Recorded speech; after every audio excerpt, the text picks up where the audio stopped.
रामपुर नाम के एक गांव में एक गरीब गाजर बेचने वाला रघु रहता था। वह अपनी बेटी पूनम के साथ रहता था, जो बहुत ज्यादा बीमार रहा करती थी। रघु के पास एक छोटा सा खेत था, जहां वह गाजर उगाया करता था। रघु रोज अपनी टोकरी में गाजर रखकर पूरे गांव में घूम घूम कर बेचता था। गाजर ले लो गाजर, ताजा ताजा गाजर। हे भगवान, आज एक भी गाजर नहीं बिकी। पूनम के लिए दवाइयां भी लेनी है। अगर उसे दवा नहीं मिली तो उसकी तबीयत और बिगड़ जाएगी। रघु, क्या हुआ बेटा? इतने उदास क्यों हो? आज भी कोई गाजर नहीं बिकी क्या? मैं तो कहता हूं ये धंधा छोड़कर सेठ भूषण के पास काम पर लग जाओ। वह तुम्हें अच्छे खासे पैसे भी दे देगा। या फिर तुम अपने खेत में कोई और सब्जी उगा लो।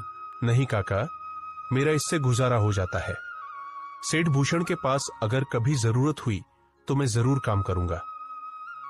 रही कोई और सब्जी उगाने की बात तो काका, मेरा छोटा सा खेत है, उसमें एक ही सब्जी लग सकती है और मुझे गाजर उगाना अच्छा लगता है, इसलिए मैं गाजर उगा लेता हूं।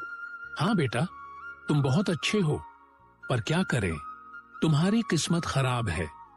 तुम्हारी बीवी की मृत्यु न होती तो आज तुम्हारा परिवार भी अच्छे से जीता। हाँ काका, वो तो है, पर क्या करूं? पूनम की तबीयत और बिगड़ती जा रही है और न ही मेरी गाजरें बिक रही है कि उसके लिए दवाइयां ला सकूं। तो सोच में पड़ गया हूं कि क्या करूं। अगर दवाइयां लेकर नहीं गया तो उसकी तबीयत बहुत ही खराब हो जाएगी। ठीक है बेटा, अभी तो ज्यादा वक्त नहीं हुआ, तुम जाओ, तुम्हारी गाजरें बिक जाएंगी। गाजर ले लो गाजर, ताजी ताजी गाजर। रघु आवाज लगाता हुआ जा रहा था कि सामने एक औरत खड़ी थी। उसने रघु से कहा, रघु भाई, इतना समय लगा दिया, मैं कब से आपका इंतजार कर रही हूँ। मेरा बेटा रो रहा है, मामा गाजर का हलवा बनाकर दो। मुझे 100 की गाजरें दे दो ताकि मैं अपने बेटे को गाजर का हलवा बनाकर दे सकूं। लो बहन, अभी दे देता हूँ। रघु ने उसे गाजरें दे दी और आगे बढ़ा। ऐसे ही रघु घर घर जाकर गाजरें बेचता और अपने घर का गुजारा करता। गाजरें तो काफी बिक गई है और पैसे भी आ गए हैं। अब मैं जाकर पूनम के लिए दवा भी ले आऊं। कल भी उसने दवा नहीं खाई थी। रघु दवा लेकर घर चला गया।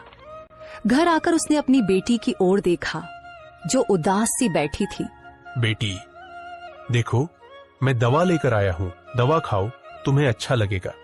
पिताजी, आप जानते हैं मैं ठीक नहीं हूँ, मेरा सिर बहुत दर्द कर रहा है।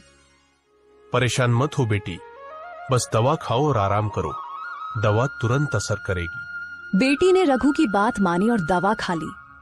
कुछ देर वे दोनों चुपचाप बैठे। फिर रघु ने मुस्कुराते हुए कहा, बेटी, कल से तुम्हें हर दिन यह दवा मिलेगी, बस तुम स्वस्थ रहो, बस यही मेरी खुशी है। पिताजी, आपको मेरी कितनी चिंता है मैं जानती हूँ। ऐसी ही बातें करते करते दोनों पिता और बेटी सो गए। रघु सुबह अपने खेत पर टोकरी साथ लेकर जाता और टोकरी भरकर गाजर तोड़ता, फिर उन्हें गांव में बेच देता।